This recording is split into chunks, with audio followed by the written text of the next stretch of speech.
ارسطو کے ذریعے زمین کی پیمائش کا آلہ تیار کیا گیا تھا اور اس کے ذریعے جو معلومات دی گئی تھی وہ 45,964 اس کا محیط تھا.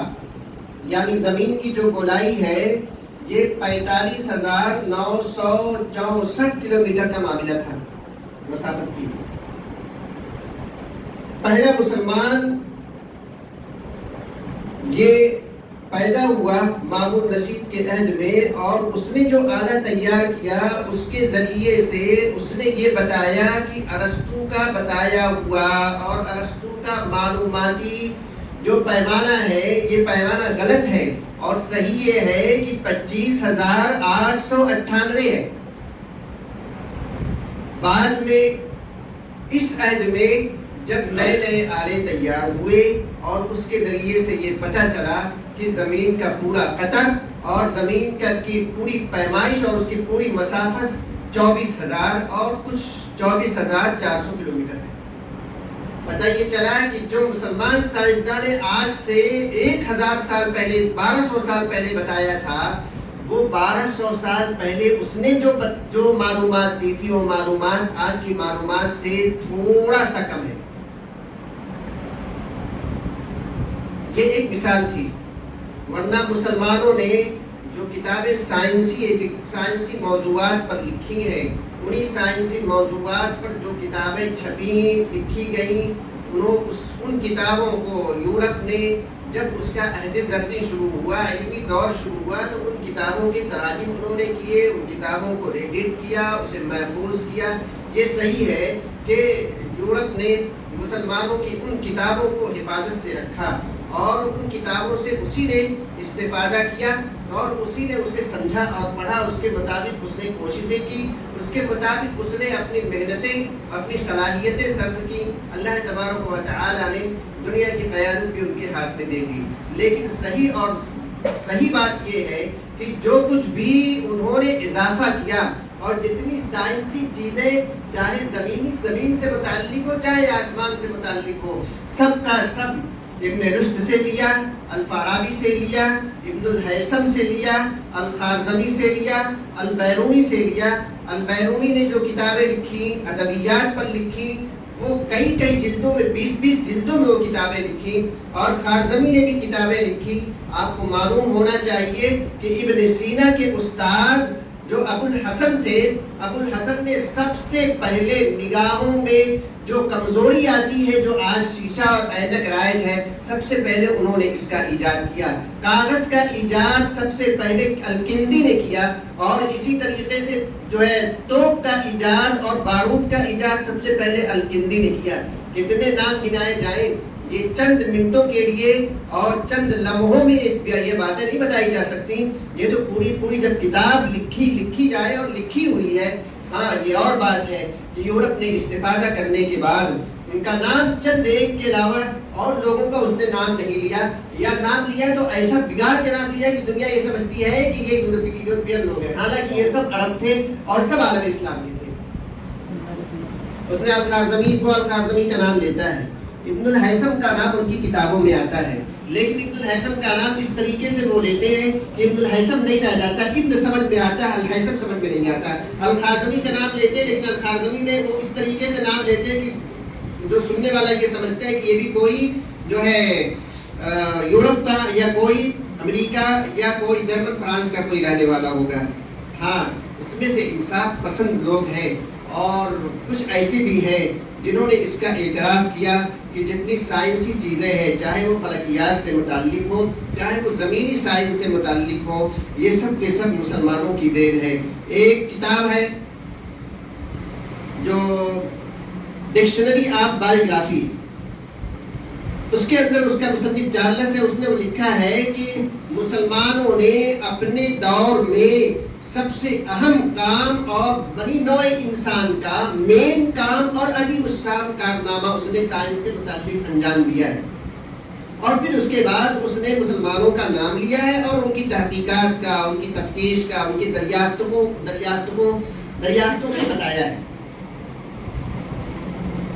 اسی طریقے سے جہاز کا جو معاملہ ہے ہم یہ سمجھتے ہیں اور ہمارے ذہن میں بات یہ آتی ہے کہ جہاز، بحری بیڑا جو پانی کا جہاز ہے، یہ یورپین لوگ کا ایجاد کیا ہوا، غلط ہے یہ بھی مسلمانوں کا ایجاد کیا ہوا ہے۔ اسی طریقے سے جہاز کے علاوہ جو کاغذ سازی ہے، جو جس پہ کتابیں، جو آج کتابیں آسانی کے ساتھ اور بالکل ارزان طریقے سے ساری دنیا میں رائج ہیں، یہ بھی ایجاد مسلمانوں ہی کی تھی۔ اور جو ہے فلکیات کے اندر چاند کی گردش، سورج کی گردش، یہ مامون رشید کے زمانے میں اور جو ہے سلجوقی سلطنت کے زمانے میں الخیام کے ذریعے سے یہ چیزیں وجود میں آ گئی تھی۔ استرلاب جسے کہا جاتا ہے، آج اسے سائنسی کوارٹر، ہیڈ کوارٹر کہا جائے، وہ اس زمانے میں خلیفہ کے ذریعے سے سب کچھ تیار ہو چکا تھا۔ اس کے ذریعے سے چاند کی گردش اور اوقات، سورج کی گردش اور اوقات، اور جو یہ گلیکسی ہے، جو کائنات ہے، کائنات کی جو چیزیں ہیں، کون گردش کرتی ہے، زمین گردش کرتی ہے یا سورج گردش کرتا ہے، آج تو بالکل یہ چیزیں عام ہو چکی ہیں دوربین کے ذریعے سے اور دوسری دریافت میں جو آلے ہیں نئے نئے جدید قسم کے، لیکن یہ اسی وقت تیار ہوئے جب پہلے سے مسلمانوں نے اس کا ایجاد کر لیا تھا۔ جو موجود ہوتا ہے اس سے پہلے اس کا تصور نہیں ہوتا، سب سے پہلے جو تصور پیش کرتا ہے، خیال پیش کرتا ہے، کارنامہ اسی کا ہوتا ہے، پھر اس اینٹ پر عمارتوں کو بنانا آسان ہو جاتا ہے اور عمارت کھڑی کرنا آسان ہو جاتا ہے۔ تو عمارت جو کھڑی ہوئی ہے، اس کی جو بنیاد ہے، یہ بلا شک اور بلا تردد اور بغیر کسی تأمل کے یہ دعویٰ کیا جا سکتا ہے، اور تمام تاریخیں موجود ہیں، تمام تاریخیں اس بات کی گواہ ہیں کہ سب کے اندر یہ مسلمانوں کا کارنامہ تھا، مسلمانوں نے اس کا ایجاد کیا تھا۔ آج یہ بالکل آسان یہ بات ہے کہ سورج ایک نظام شمسی ہے اور سورج کے ارد گرد جو ہے زمین گردش کرتی ہے، عطارد گردش کرتے ہیں، زحل گردش کرتا ہے، زہرہ گردش کرتا ہے، 8 سیارے گردش کرتے ہیں، اس طریقے کے اور بھی جو ہے گلیکسی موجود ہیں۔ اور آج یہ چیزیں سائنسدانوں نے یہ معلوم کر کے اپنے آلے کے ذریعے سے، دوربین کے ذریعے سے اس بات کا اعتراف کیا ہے کہ اس طرح کی گلیکسی بے شمار ہے، لاکھوں۔ امام راضی رحمۃ اللہ علیہ نے اپنی تفسیر میں بہت پہلے بتا دیا تھا، آج سے 800 سال پہلے بتا دیا تھا کہ اس جو ہماری کائنات نظر آتی ہے، جو گلیکسی نظر آتی ہے، اس گلیکسی کی طرح اللہ تبارک و تعالیٰ نے 40,000 سے بھی زائد ہے بنایا۔ تو یہ سب چیزیں جو ہمیں اس پر احساس کمتری کا شکار نہیں ہونا چاہیے، البتہ یہ ضرور ہے کہ اس کے اندر ہمیں اپنی کوششیں صرف کرنی چاہیے، اپنی صلاحیتوں کو اور اپنے استعداد کو اس کی طرف متوجہ کرنا چاہیے کہ جس طریقے سے ہمارے اسلاف نے، ہمارے اکابرین نے، اور جو ہے مسلمانوں کے عہد میں اور مسلمانوں کے زرعی عہد میں بھی اور دور زوال میں بھی مسلمانوں نے جس طریقے سے اسلامی علوم کی حفاظت کی تھی، اسی طریقے سے دنیا کو، دنیا کی معلومات بھی تھی، دنیا کی خصوصیات بھی تھی، اور اپنی ساری استعداد کو اور اپنی ساری جو ہے جتنی توانائیاں تھی، ان توانائیوں کو اس کی طرف خرچ کر کے دنیا پر اپنی قیادت کا سکہ بٹھایا تھا۔ آج بھی ایسا نہیں ہے کہ مسلمان اس سلسلے میں نہیں ہے، لیکن صرف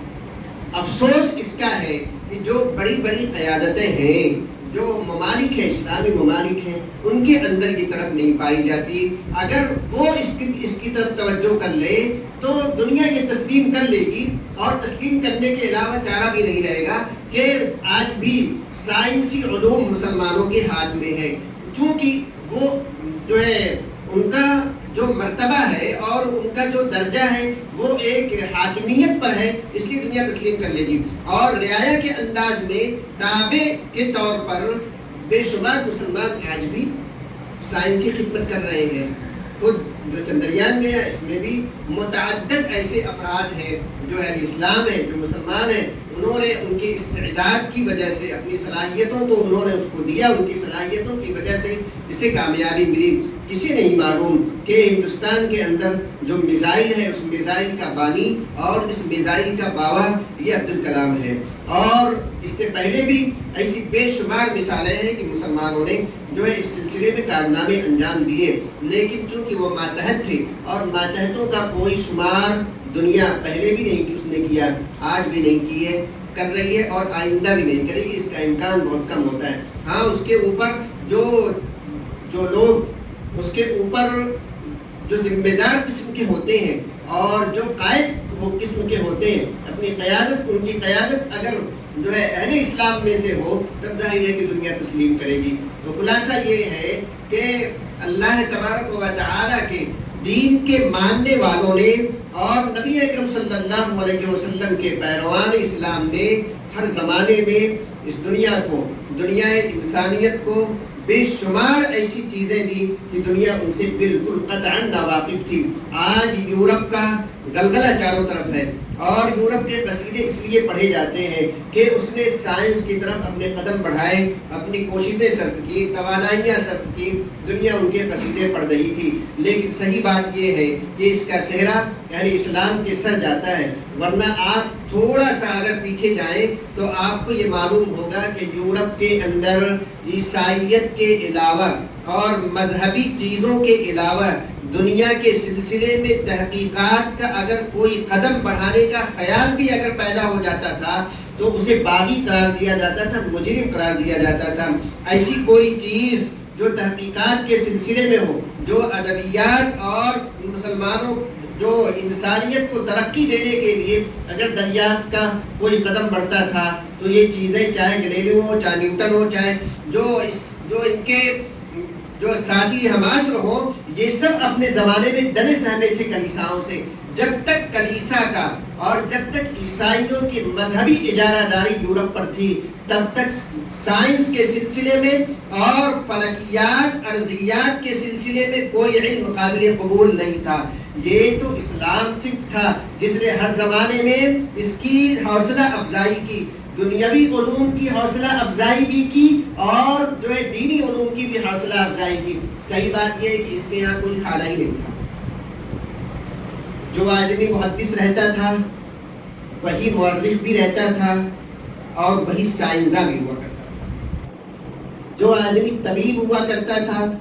ڈاکٹر ہوا کرتا تھا، وہی فقیہ بھی ہوا کرتا تھا۔ کتنے ایسے فقیہ ہیں جو طبیب بھی ہوا کرتے تھے اور کتنے ایسے مسلمان طبیب ہیں اور مسلمان فقیہ ہیں جنہوں نے آپریشن کا آلہ تیار کیا اور بے ہوشی کا آلہ تیار کیا۔ یہ ساری چیزیں صرف مسلمانوں کی ہی ایجاد کرتا ہے۔ اس کے لیے ایک پورے دستاویز کی ضرورت پڑے گی اور اس کے لیے پوری ایک فہرست کی ضرورت پڑے گی۔ اگر وہ فہرست تیار بھی کی جائے تو ایک چھوٹی موٹی کتاب نہیں، ہزاروں صفحات کی کتاب بنے گی۔ تو اسلام کا تو یہ امتیاز ہے، دنیا میں یہ امتیاز کسی کو حاصل نہیں ہے، صرف یہ امتیاز اسلام کو حاصل ہے کہ اس کے یہاں علم کی کوئی تفریق نہیں تھی کہ یہ دنیاوی علوم ہے اور یہ دینی علوم ہے۔ بعد میں ایسے حالات سے برِ صغیر کے اندر ایسے پیدا کر دیے گئے کہ اسلام خطرے میں پڑ گیا، تو اب ضرورت تھی کہ یہ دور ایسا ہے، اختصاصی دور ہے، چند لوگ اس فن میں مہارت حاصل کریں، چند لوگ اس فن میں مہارت حاصل کریں۔ تو دنیا میں جو حالات پیدا ہوئے تھے اس حالات کے اعتبار سے علماء نے یہ قرار دیا کہ جماعت مسلمانوں کی کچھ ایسی ہونی چاہیے جو صرف علم اور علم دین کی خدمت میں لگی رہے اور کچھ ایسے رہے جو دنیاوی علوم میں رہے۔ تو اس کی وجہ سے یہ جو تفریق ہوئی ہے، یہ ایک تفریق یہ ایسا نہیں ہے کہ دائمی ہے، یہ حالات کے تقاضے کے تحت یہ چند روز تھی، یہ وقتی تھی، ورنہ تو اسلام نے علم نافع اور غیر نافع کا وہ قرار دیا ہے، باقی تفریق کوئی نہیں تھی۔ جو اسلام کے ذری دور میں اور اس کے جو ہے ترقی یافتہ دور میں، اس کے دور عروج میں جو ہے فقیہ سائنسداں بھی ہوا کرتا تھا، طبیب بھی ہوا کرتا تھا۔ اسلامی علوم کے عاملین ابن خلدون مورخ تھا، لیکن مورخ کے ساتھ ساتھ سائنس میں بھی اور جغرافیے میں بھی اسے بہت زیادہ اسے عبور حاصل تھا۔ المسعودی دنیا اسے اور یورپ اسے مانتا ہے کہ تاریخ کا یہ موجد ہے اور تاریخ کا فن المسعودی ابن خلدون نے اور جو ہے اس نے ایجاد کیا، لیکن اس کے ساتھ ساتھ یہ جغرافیہ داں بھی تھے، ریاضی داں بھی تھے، ارتھمیٹکس اور میتھمیٹکس ان لوگوں کے ہاتھوں کا کھیل تھا۔